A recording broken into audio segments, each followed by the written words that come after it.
Estimados hermanos y hermanas, saludarles cariñosamente en el nombre de nuestro Señor Jesucristo y con mucha alegría y mucha emoción en el corazón por poder hablar de este tema que es tan importante y le hemos denominado el Espíritu Santo y el amor de Dios.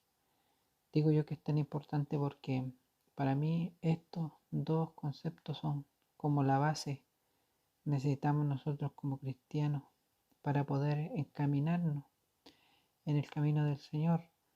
Es algo muy amplio, es un tema muy grande en cuanto a lo que es el conocimiento del Señor, y vamos a intentar de tener que indagar en la palabra del Señor, como dice su palabra, escudriñar la Escritura porque en ella os parece que encontráis la vida eterna.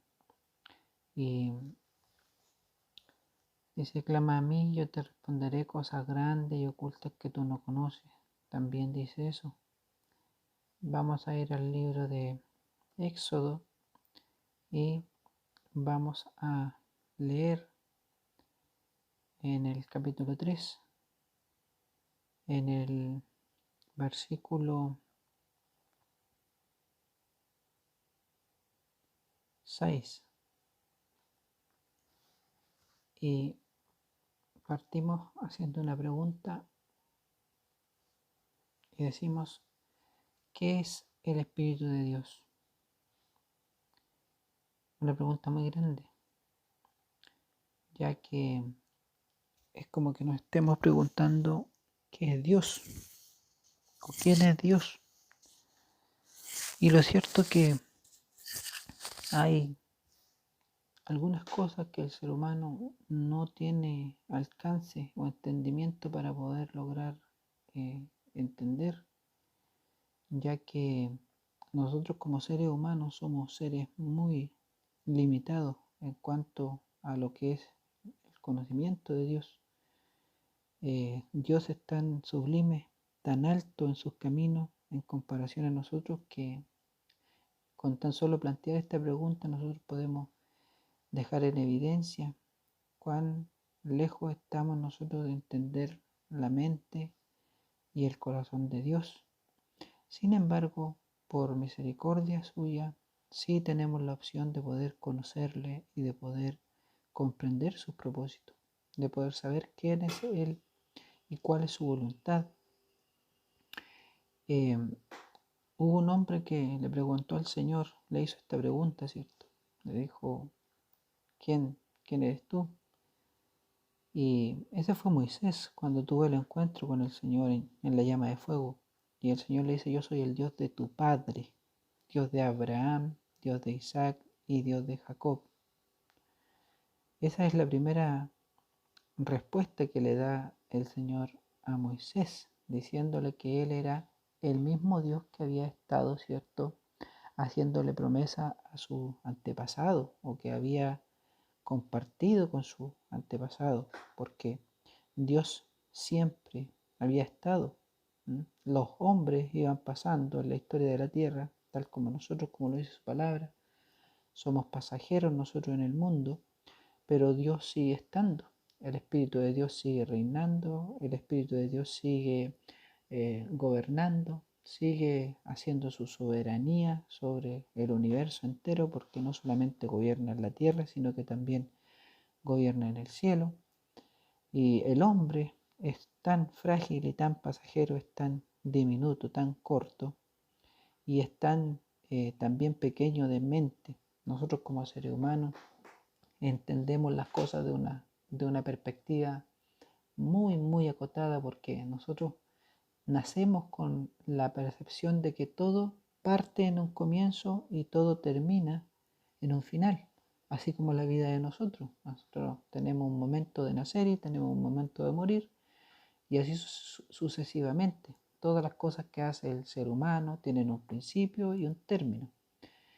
Es más, aún el Señor dice que este mundo tiene un término y tiene un fin. Entonces, ¿cuánto nos logra a nosotros poder ampliar nuestra mente y comprender cuando el Señor dice que Él es el alfa y la omega? cuando Él dice que es el primero y el último, el principio y fin, ¿cierto? O sea, Él está diciendo claramente con palabras en sus palabras que Él no tiene principio ni final. Entonces no es dado al hombre tener que querer entender si el Señor hubiese tenido un comienzo, que por sí el Señor dice que no es así. Entonces el Espíritu de Dios es este poder, esta fuerza sublime que lo llena todo y que está en todos y gobierna y rige el universo desde el tiempo que nosotros aún no tenemos conocimiento y que nuestra mente no alcanza a entender. Y el mismo Espíritu de Dios es quien hace la promesa de la eternidad para el ser humano. Y esto es lo grande, porque nosotros, a pesar de ser seres finitos, seres que van a tener que dejar de existir o que tienen un tiempo de vida limitado, Dios nos da la posibilidad de vivir una vida eterna como Él es. O sea, nos permite Él acceder a la eternidad de Él. Es tan grande la obra de Dios que nosotros no podemos dimensionar y no le hemos tomado el peso a lo que Cristo nos ofrece a nosotros como sus criaturas creadas. No hemos, todavía nosotros no hemos palpado lo que realmente el Señor nos ha ofrecido. Esto vamos a ver en el libro, muy rápidamente vamos a ir al libro de los Corintios, porque este tema que vamos a tratar se va a centrar en este libro, en el libro de los Corintios. Y vamos a ir a Corintios en el capítulo 13, vamos al versículo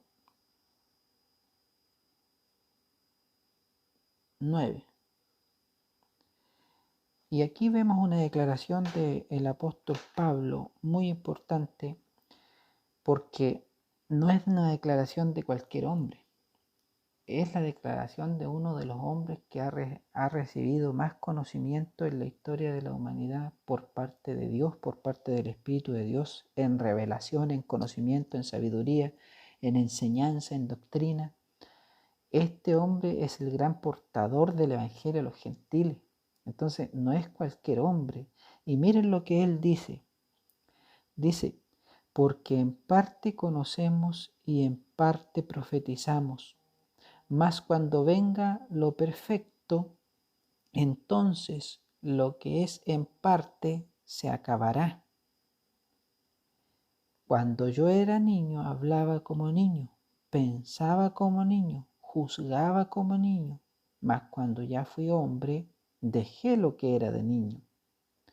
Ahora vemos por espejo, oscuramente, mas entonces veremos cara a cara. Ahora conozco en parte, pero entonces conoceré como fue conocido. Esto es muy grande, porque este hombre, que la misma palabra de Dios dice que fue llevado al tercer cielo y que vio cosas que no le es dado a los hombres de oír, de entender, este hombre en sus palabras humildemente, él dice que él conoce en parte, aún lo de Dios conoce en parte. Dice que aún todavía no ha sido revelado lo grande que es de parte del Espíritu de Dios, que aún ha sido el conocimiento limitado para el ser humano. Aún todavía queda mucho más que el ser humano tiene que entender, pero él claramente dice que no es en esta vida. No será en esta vida, será en la próxima. Entonces, con todas estas declaraciones nosotros podemos ver qué diminutos somos nosotros como seres humanos para poder entender la mente y el corazón de Dios.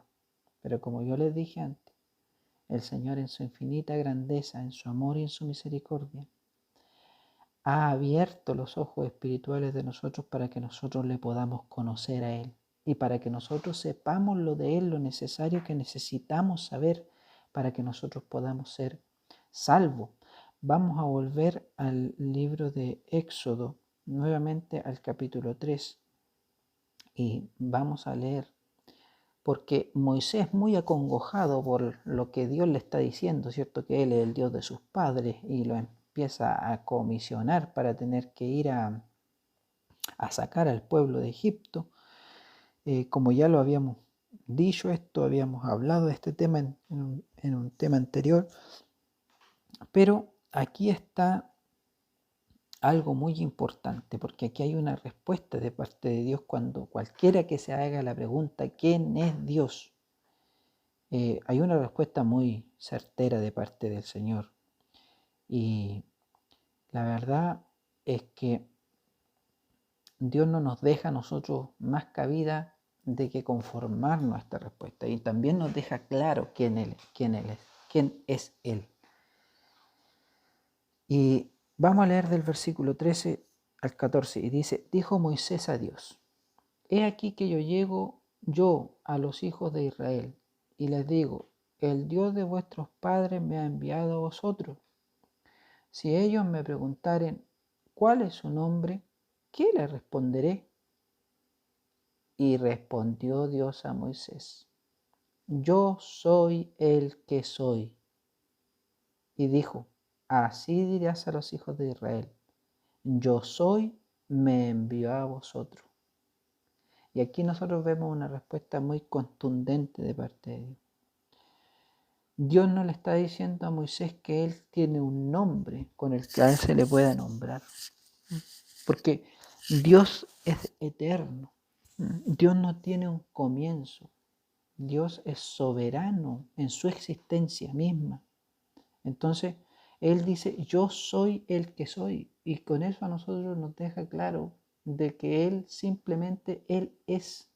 Y no hay capacidad en la mente humana para poder ir más allá hacia el conocimiento del Señor. El Señor no tiene un origen, Él no tiene un principio, Él siempre ha estado, el Espíritu de Dios siempre ha existido, ha vivido en este universo que Él mismo creó. Entonces es un tema muy profundo y de aquí en adelante se le conoce al Señor o siempre se ha utilizado la palabra Jehová, ¿cierto? Para identificar al Señor, pero Jehová significa esto, significa yo soy. Bien, al Espíritu de Dios, ¿cierto? Quien es creador del cielo, la tierra y todas las cosas que en ellos hay, también en la palabra de Dios se le conoce como el Espíritu Santo. Bueno, y Espíritu Santo porque nosotros sabemos que en Dios no hay pecado. Dios es el ser que no ha conocido pecado, más bien dicho, no ha practicado nunca el pecado. Por eso Él es santo. Y este mismo Dios a nosotros, ¿cierto? Él crea al ser humano y lo crea a su imagen y a su semejanza. Dice que Él creó a Adán y a Eva, ¿cierto? Y los hizo similares a Dios. Entonces, cuando Dios crea al ser humano, lo crea, ¿cierto? Con la santidad de Él incluido. El problema es que el ser humano, al ser un ser libre, también estaba sometido a tener potestad de tomar decisiones, ¿cierto? Tenía la libertad de decidir entre lo bueno y lo malo. Y nosotros, lamentablemente, muchas veces cogimos las malas decisiones. Lo hizo Adán y Eva y el ser humano lo sigue haciendo hasta la actualidad, ¿cierto? Hay en nosotros una naturaleza que es tendenciera a optar por el pecado. Fuimos creados en un cuerpo de carne, ¿cierto? Con un espíritu, ¿cierto? Dado por Dios, pero siempre habrá una lucha en nuestro interior. Desde el momento en que nosotros somos concebidos como seres humanos ya razonantes, pensantes, ¿cierto? Cuando llegamos a una edad más adulta donde podemos ya razonar, comienza a haber una lucha en nuestro interior entre las decisiones que vamos tomando cotidianamente en la vida. Y esas decisiones no necesariamente son buenas decisiones, sino que principalmente son malas decisiones. Y con esto me refiero a la tendencia a decidir por el pecado. Entonces, el hombre, al decidir en este caso inclinarse por las obras de la carne, por el pecado que hay en nosotros, el hombre pierde la santidad que Dios le había otorgado, ¿cierto?, al momento de nacer, al momento de crearlo. El hombre se despoja de esta condición que no es una condición humana, sino que es una condición celestial, es del Espíritu de Dios, y el hombre, ¿cierto?, se ve desprendido de esta santidad que Dios tiene. Entonces, para poder retomar este camino o recuperar más bien la vestidura de Dios, lo santo de Dios, el hombre va a tener que ahora caminar un proceso diferente, ya que la palabra de Dios dice que sin santidad nadie verá a Dios. Es necesario que el hombre vuelva, ¿cierto?, a recuperar lo que le fue arrebatado o lo que fue perdido, ¿cierto?, por el pecado. Que Dios nos pueda ayudar. Y también quiero en este punto tener que recordar que el tema se llama el Espíritu Santo y el amor de Dios. Entonces vamos a tener que también lograr entender cuál es la relación entre estos dos conceptos, ¿cierto? Cómo se manifiesta el amor de Dios a través de su Espíritu. En realidad yo creo que el amor de Dios y el Espíritu Santo son una sola cosa, pero hay que ver, ¿cierto?, cómo el Espíritu es el que entrega el amor de Dios, es el que enseña el amor de Dios y también pone en práctica el amor del Señor. Pero eso lo vamos a ver más adelante todavía aún. Entonces, se da, ¿cierto?, esta lucha entre la carne y el espíritu, pero de esta lucha Dios va a sacar una victoria rotunda para demostrar ante todos los seres creados del universo. Porque vamos a ver que Dios, con su amor, Él va a demostrar que su amor es más grande que todas las cosas y que su amor puede lograr lo que es imposible para el hombre, ¿no?, que en este caso es vestirse de santidad. Pero el amor de Dios sí lo va a lograr. Por eso que dice la palabra de Dios que el amor de Dios todo lo puede. Pero no me quiero adentrar en ese tema todavía porque es para más adelante y es muy, muy maravilloso. Así que, bueno, vamos a ver por último que el Señor, habiendo, ¿cierto?, creado una creación primero que la creación del ser humano, ¿cierto? Nosotros sabemos que Él crea un reino celestial y que crea seres celestiales, ángeles, ¿cierto? Seres espirituales. Y al ser seres espirituales, tal vez, ¿cierto?, era una creación perfecta, pero en algún momento también la palabra de Dios nos dice que en Satanás se encontró, ¿cierto?, que creció la malicia en su corazón, se originó el mal en el corazón de Satanás y logró también contaminar a muchos de los ángeles que Dios había creado. Entonces, posteriormente, el Señor nos crea a nosotros y nos crea como seres físicos, aún más todavía, ¿cierto?, tendientes al pecado, ¿cierto? Porque nosotros no somos seres humanos, no somos seres espirituales, sino que somos seres carnales, terrenales. Entonces estamos mucho más todavía tentados a tener que cometer errores delante de Dios, fallas, ¿cierto?, que van en contra de la voluntad del Señor. Entonces, digamos que es mucho más difícil todavía para nosotros vencer el mal, vencer el pecado.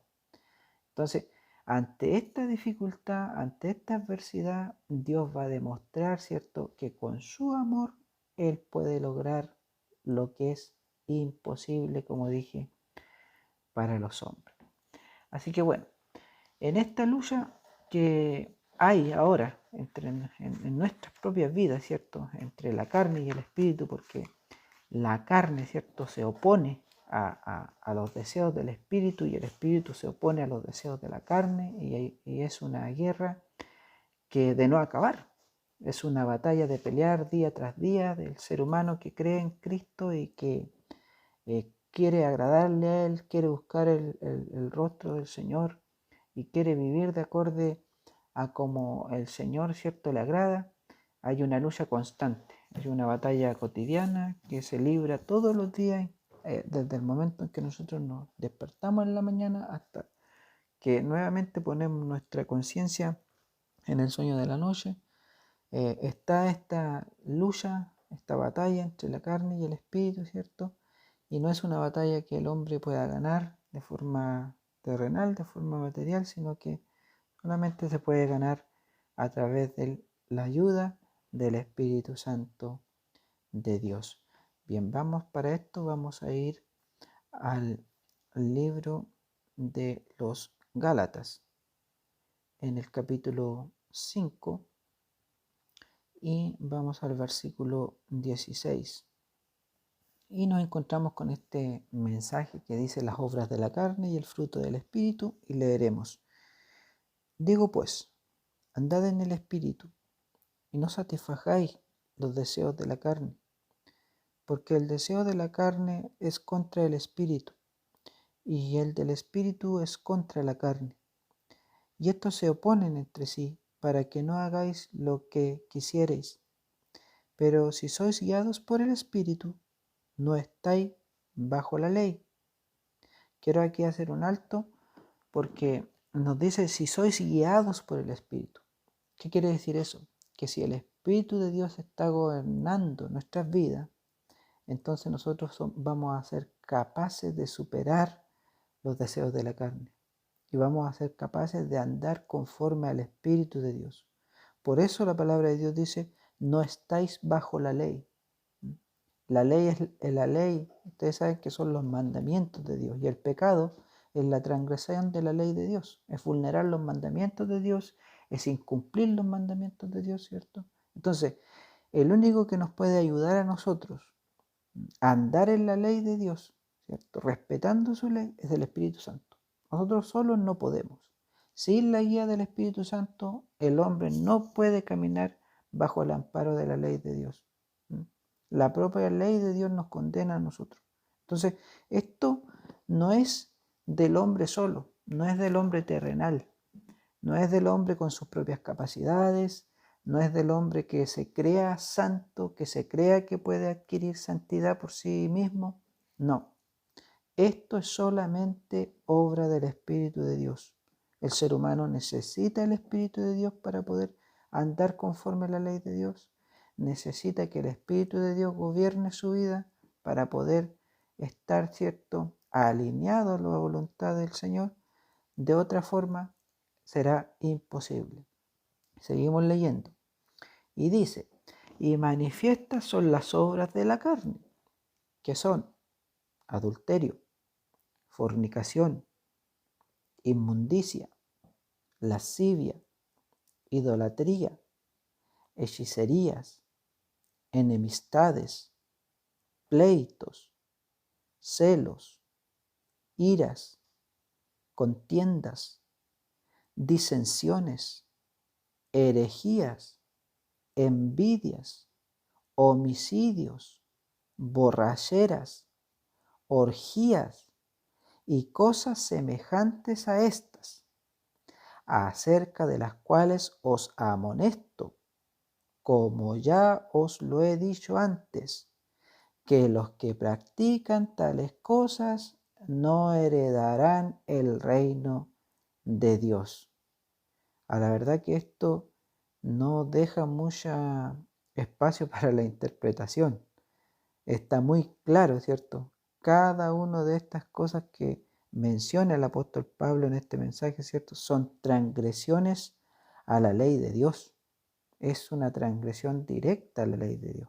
Por eso es que son todas obras ligadas al comportamiento de la carne, al deseo de la carne.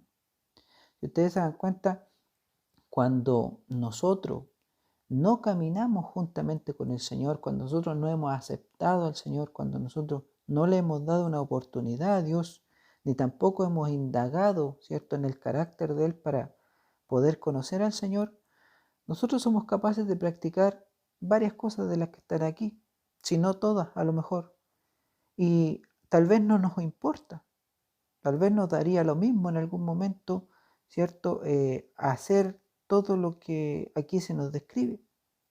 ¿Por qué? Porque estábamos viviendo conforme los deseos de la carne. O sea, la carne nos gobernaba a nosotros.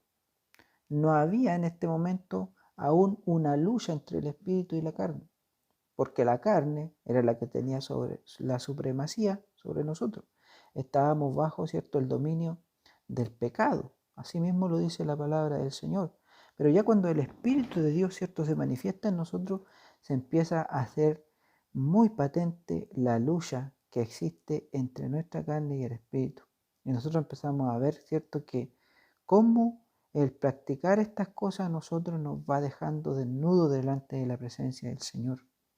Y nos damos cuenta que solamente para poder ir superando, ¿cierto?, las ataduras, las ligaduras, las cadenas del pecado, lo podemos hacer solamente con el Espíritu de Dios, porque en nosotros no hay fuerza, no hay capacidad, no hay forma de que nosotros podamos, ¿cierto?, vencer a la carne, si no es a través del Espíritu, a través del poder de Dios.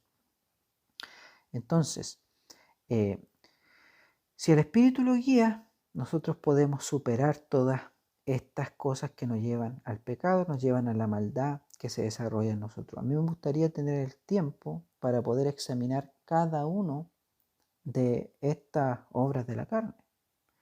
Pero son tantas que necesitaríamos bastante tiempo para hablar de cada una de ellas. Entonces, esto quedará, ¿cierto?, como tarea para la casa, para que ustedes puedan reabundar, ¿cierto?, en esto, porque esto realmente para nosotros es un espejo. La palabra del Señor es un espejo para nosotros. Nosotros nos miramos ante todas estas cosas y podemos ver cómo estamos nosotros delante del Señor. La palabra de Dios nos alumbra a nosotros y nos deja ver, ¿cierto?, cuán desnudos estamos, ¿cierto? O si estamos más o menos bien o no. Pero yo creo que todos en alguna forma, ¿cierto?, tenemos nuestra falencia.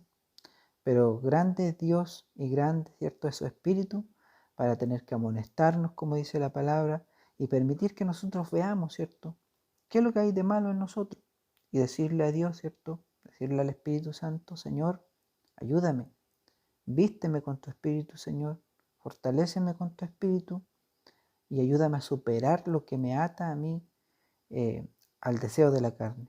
Ayúdame a trascender en la vida espiritual, ayúdame a superarme en la vida espiritual.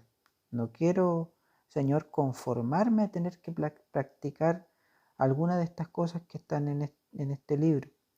Quiero, Señor, quiero tener la capacidad de superar todas estas cosas, pero sé que solo no puedo. Sé que con tu ayuda solamente lo podré lograr. Recuerden que el Señor dice: lo que es imposible para los hombres es posible para Dios. Bien, entonces ahora vemos nosotros que practicando estas cosas, nosotros no podemos heredar el reino de Dios. Y esto es como una noticia muy triste para nosotros como pecadores, porque cuando se nos dice esto, nosotros decimos: wow, verdaderamente como que es muy mínima la posibilidad que yo tenga de irme con el Señor, de partir con el Señor, de salvarme, ¿cierto? Porque tal vez hay tantas falencias en mí, hay tantas fallas. Pero la grandeza de esto es que hay uno que te prepara, hay uno que te hace escalar peldaño a peldaño, hay uno que te empieza a mejorar, te empieza a moldear, empieza a hacer en ti un vaso nuevo, te empieza a dar forma y luego te empieza a pulir y te quiere llevar a algo que se llama la perfección. Y esa es la obra del Espíritu Santo en el hombre. Esa es la gran obra que hace Dios en el ser humano. Aunque el ser humano pierde su naturaleza de santidad con la que fue creado, Dios en su grandeza le ayuda al ser humano a recuperar lo que le había sido perdido, a lo que se le fue arrebatado por Satanás. Dios se lo ayuda, ¿cierto?, a entregar nuevamente para que el ser humano siga adelante. Pero no porque el ser humano tenga la capacidad en sí mismo de poder alcanzar esto, sino que porque el Espíritu es quien lo fortalece. El Espíritu, ¿cierto?, es quien lo ayuda, es quien le cambia el pensamiento, es quien entra al corazón de la persona y es el que transforma y renueva al hombre y a la mujer, ¿cierto? Y el Espíritu, y no quiero adentrarme en esto porque, pero es imposible no tener que mencionarlo porque es algo que va tan ligado al Espíritu Santo, ¿cierto? Y el Espíritu de Dios tiene un arma que es infalible. Es un arma infalible, es una espada, ¿cierto? La palabra de Dios dice que es una espada que penetra hasta lo más profundo del corazón. Y esa arma tiene algo que realmente es lo que Satanás nunca va a poder derrotar. Nunca va a poder oponerse a la obra del Espíritu de Dios porque el Espíritu de Dios tiene el amor de Dios. Y es el amor de Dios el que es capaz de cautivar al ser humano. El amor de Dios es el que consuela al hombre y a la mujer. Y el amor de Dios es que le da la facultad al pecador de abandonar el pecado. El hombre, al comenzar a amar a Dios, empieza a amar lo que es de Dios. Y al comenzar a amar lo que es de Dios, empieza a desechar todo lo que a Dios no le agrada. El amor de Dios es el que hace la obra en el corazón del hombre y de la mujer. Entonces, esto es muy grande. Por eso el Espíritu de Dios y el amor de Dios están tan estrechamente relacionados. Por eso es tan necesario conocer el carácter de Dios, conocer cómo Él ama, de qué forma Él ha amado al pecador. Porque no es un amor humano, es un amor que viene de lo alto. Por lo tanto, que nosotros conocemos el amor humano y nos parece que es un sentimiento muy fuerte que se da entre nosotros, ¿cierto? Que se da entre el esposo y la esposa, ¿cierto? El novio y la novia, entre el hijo y el padre, la madre y la hija, ¿cierto? Y así el abuelo y el nieto y así sucesivamente. Hay tantos tipos de amores y nos parecen sentimientos fuertes, ¿cierto? Pero esto no es nada comparado con el amor de Dios. El amor de Dios es algo que supera todas estas cosas. Bueno, pero ya no quiero adentrarme más en ese tema y voy a seguir leyendo mejor. Dice, mas el fruto del Espíritu es amor. La misma palabra de Dios me obliga, ¿cierto?, a tener que hacer hincapié en esto, a tener que hablar de esto. Dice, el fruto del Espíritu es amor. Miren, el primer fruto del Espíritu es amor, el amor de Dios. Después, gozo, felicidad, paz, paciencia, la que nos falta tanto, ¿cierto?, a nosotros. Benignidad. Esto es ser bueno, pero en extremo. Esto es ser extremadamente bueno. Miren, si ustedes se dan cuenta, piensen ustedes en un hombre que tenía todas estas cosas que estamos leyendo. A ver si es que les viene a la cabeza quién tenía todos estos frutos del Espíritu. Después, bondad. ¿Cómo está la bondad entre nosotros? ¿Qué tan bondadosos somos nosotros con nuestro prójimo? Fe. La fe, la palabra de Dios dice que es la certeza de lo que no se ve. Nosotros al Señor no lo vemos, pero tenemos la certeza que existe. Pero de la única forma que nosotros creamos a ciencia cierta que Él existe, ¿cierto?, con una fe inconmovible, es que nosotros le conozcamos a Él. Y para conocerle a Él tenemos que nosotros sumergirnos en la palabra del Señor. Porque la palabra de Dios dice que sin fe es imposible agradar a Dios y dice que la fe viene por el oír la palabra de Dios. Entonces la fe es el conocimiento de nuestro Señor. Miren, después dice mansedumbre, manso, como el cordero que es llevado a la muerte y no abre la boca, ¿cierto? El cordero que va ahí delante de sus trasquiladores, pero no pronuncia juicio ni nada, sino que simplemente es como que tranquilamente en su paciencia, ¿cierto? Va y cumple su propósito. Lo cierto es que dentro del cordero hay una valentía que nadie puede ver porque la misma mansedumbre que tiene el cordero no permite que el ser humano vea la valentía que hay dentro de él, porque en sí lo que hay dentro de él es valentía, porque si no fuera valiente, entonces el cordero intentaría escapar de distintas formas. Comparémoslo con otro animal. Otro animal eh, va a tratar de huir de la muerte como sea. Ahí hay animales que presienten, que saben cuando van, que lo llevan a la muerte e intentan huir, ¿cierto? Porque lo saben. Pero el cordero no.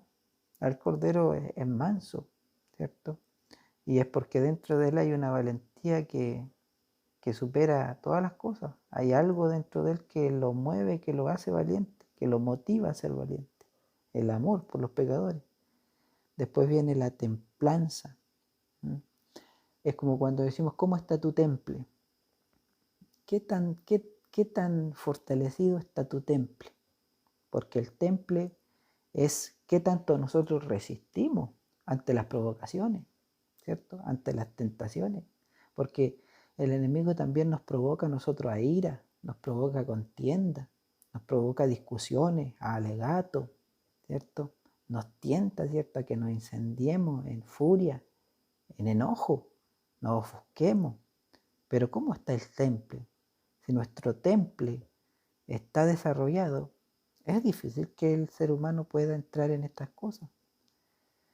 Que nos ayude el Señor, porque son cosas tan grandes que solamente el Espíritu Santo es quien a nosotros nos puede ayudar a desarrollar todas estas cosas. Y dice la palabra del Señor, dice, contra tales cosas no hay ley.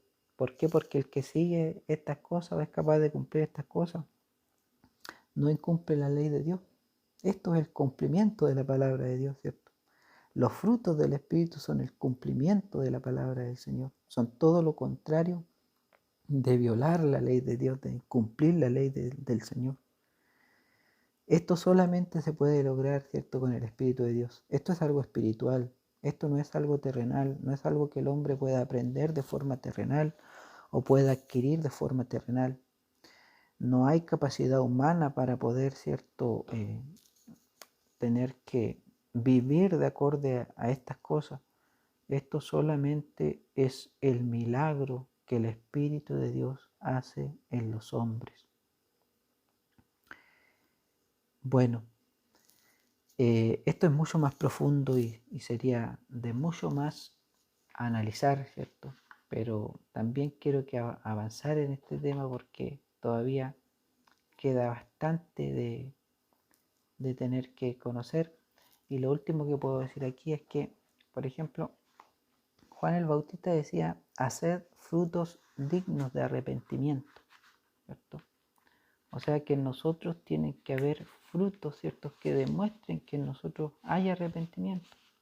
No podemos nosotros decir, yo me he arrepentido de ciertas cosas, ¿cierto?, si nuestro comportamiento siempre sigue siendo el mismo, ¿cierto? Porque el Señor también, Él es un Dios de victoria y Él siempre nos va a llevar pasito a pasito, peldaño tras peldaño, escalando, ¿cierto? Cada vez Él nos va a ir convirtiendo en algo mejor cada día. Entonces, bueno, cuando el Señor nos da su Espíritu Santo, cuando Él nos bautiza con su Espíritu, nosotros empezamos, ¿cierto?, a adquirir capacidades y vamos desarrollando, ¿cierto?, cada uno de estos frutos del Espíritu y vamos, ¿cierto?, avanzando en el conocimiento del Señor. Pero esto es muy importante, no hay que descartar de que aunque nosotros recibamos el Espíritu de Dios cuando Él nos conoce a nosotros, cuando nosotros le buscamos a Él, porque el Señor dice que Él dará sin medida su Espíritu a nosotros, a su Hijo. Entonces, Él está presto para darnos de su Espíritu, para llenarnos con su Espíritu Santo. Pero eso no quiere decir que el Espíritu Santo de Dios nosotros no lo podamos perder. Nosotros podemos perder el Espíritu de Dios. El Espíritu de Dios a nosotros nos puede abandonar si nosotros le rechazamos a Él. Y podemos volver a nuestro estado anterior, y nuestro estado anterior va a ser peor que el estado que teníamos. Aún más malo va a ser, porque hemos desechado el Espíritu de Dios, el que a nosotros nos guiaba a la verdad y a la justicia. Entonces, yo he escuchado algunos hermanos que dicen que una vez que nosotros conocemos al Señor somos nuevas criaturas y ya no tenemos más pecado en nosotros y no pecamos más. Entonces, yo creo que en esto hay que tener mucho cuidado, porque el ser humano vive en una lucha constante, vive en una batalla constante, que no se puede bajar la guardia, no se puede descuidar.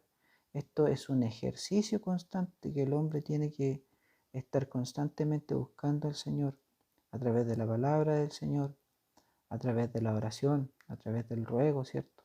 La súplica del Señor, para mantenerse constantemente cerca de Dios.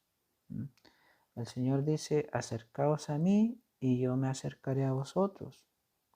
Él dice: el que habita el abrigo del Altísimo mora bajo la sombra del Omnipotente. Entonces, si nosotros queremos vivir al lado de Dios, tenemos que nosotros querer estar al lado de Él, ¿cierto? Vivir cada día dependiente de Él.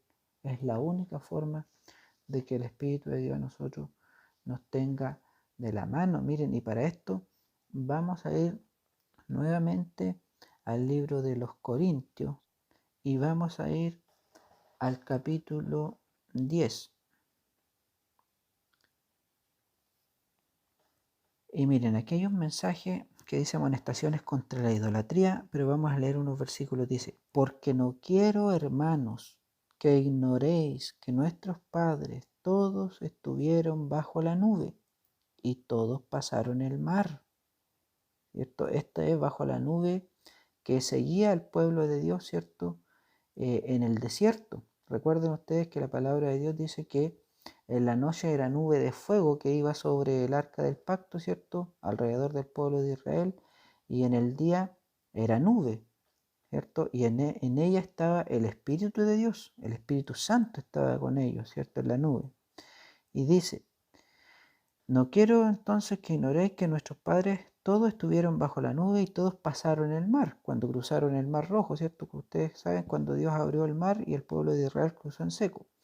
Y todos en Moisés fueron bautizados en la nube y en el mar. Miren, aquí no está hablando del bautismo con el Espíritu de Dios del pueblo de Israel. Cuando él los saca de Egipto, ¿cierto? Cuando Él los rescata, cuando el pueblo de Israel conoce a su Dios, Dios los bautiza con su Espíritu Santo. Y dice: y todos comieron el mismo alimento espiritual. O sea, todos comieron de Dios, igual que nosotros. Nosotros tenemos la palabra de Dios hoy en día. No tenemos el maná, pero tenemos la palabra de Dios, que es el maná de nosotros, el que ha sido asignado a nosotros. Y todos bebieron de la misma bebida espiritual, porque bebían de la roca espiritual que los seguía. Y la roca era Cristo. También nosotros tenemos a Cristo y bebemos de Él, ¿cierto? Entonces, pero de los más de ellos no se agradó Dios, por lo cual quedaron postrados en el desierto. Entonces, hermano, veamos, miren qué importante esto, porque Dios es grande en amor, Dios nos da su espíritu, Dios nos ayuda a nosotros, ¿cierto?, a tener que seguir la ley de Dios, pero Dios es severo si nosotros también no sabemos mantenernos de acuerdo a la voluntad del Señor. Porque ustedes saben lo que le pasó al pueblo de Dios después de haber sido bautizado, ¿cierto? A través de la nube, a través del agua, del mar rojo. Al haber conocido el Espíritu de Dios estaba con ellos, moraba con ellos, vivía con ellos, ¿cierto? Dios le hablaba a ellos a través de Moisés. Conocieron a Dios, ¿cierto?, muy de cerca. Pero esto no fue suficiente para que el pueblo se mantuviera fiel a Dios, se mantuviera digno delante de Dios. ¿Y Dios qué hizo? Dios le dio una sentencia a este pueblo, ¿cierto? Dios dijo, esta generación no entrará a la tierra prometida. Y esto es un gran ejemplo para nosotros porque nosotros tenemos que entender que de la misma manera el Señor a nosotros nos puede dar de su espíritu. El Señor, vamos a ver lo que son los dones espirituales ahora. Y vamos a ver que el Señor a todos nos va a dar dones espirituales. Vamos a obrar con el Espíritu de Dios, ¿cierto? Dios se va a manifestar en medio de nosotros. Pero eso no quiere decir que nosotros tengamos una salvación asegurada. Eso quiere decir que aún tenemos más responsabilidad nosotros como hijos de Dios, porque tendremos que mantenernos ahora fiel a Dios para algún día poder llegar, ¿cierto?, a la meta. Hay que, hay que recordar que el Señor, ¿cierto?, Él mismo dice que algún día le dirán, Señor, en tu nombre echamos fuera demonios, sanamos enfermos, Señor, en tu nombre. Y nosotros sabemos que esas son obras del Espíritu Santo, ¿cierto? Hombres, ¿cierto?, administrando los dones del Espíritu de Dios. Y entonces le dirán, en tu nombre hicimos todas estas cosas. ¿Y cuál va a ser la respuesta del Señor? El Señor dice que les va a decir a algunos, le va a decir, apartaos de mí, porque yo no los conozco a ustedes, obradores de maldad. Entonces, hermano, esto es tremendo. Nosotros no tenemos nunca que pensar porque el Señor nos haya entregado un don, porque el Señor a usted lo use a través de la palabra del Señor, o le haya dado un don de profecía, un don de sanidad, o le haya dado discernimiento, le haya dado don de lengua, sea lo que sea la manifestación del Espíritu que el Señor le haya dado. Nunca nosotros tenemos que pensar que por esto nosotros somos privilegiados delante de Dios o somos salvos en Dios tan solo porque Él nos dé una manifestación de su Espíritu. No, no, esto no es así. Entonces, nosotros ahora vamos a tener que luchar por mantenernos fieles a Dios, pero grande es Dios también en su Espíritu, porque el mismo Espíritu de Dios es el que nos ayuda a practicar la fidelidad con Él. Y en base a esto, el Señor envía su Espíritu, ¿cierto? Envía el Consolador, aún más, ¿cierto?, desplegado, cuando el Señor, ¿cierto?, muere, resucita, asciende al cielo y Él envía su Espíritu, pero ahora lo envía de forma amplia, lo envía pero a manos llenas, para que el que quiera recibirlo, ¿cierto?, lo reciba y el Espíritu le enseñe cómo ha de alcanzar la salvación, alcanzar la vida eterna. Y el Señor para este ejercicio, para esta preparación, el Señor da su Espíritu y da dones del Espíritu. Y este es lo que vamos a ver ahora de aquí en adelante, para luego estar terminando, ¿cierto?, con lo que es la obra del amor de Dios en el ser humano y cómo el amor de Dios salva al ser humano. Pero bueno, creo que hasta aquí dejaríamos este tema. Sería esta la primera parte y ya el resto tendríamos que dejarlo para una segunda parte porque este tema es muy amplio. Entonces realmente no alcanzamos a poder entregarlo completo y nos estaremos viendo en otra oportunidad. Que Dios les bendiga a todos y que Él les dé de su espíritu en abundancia.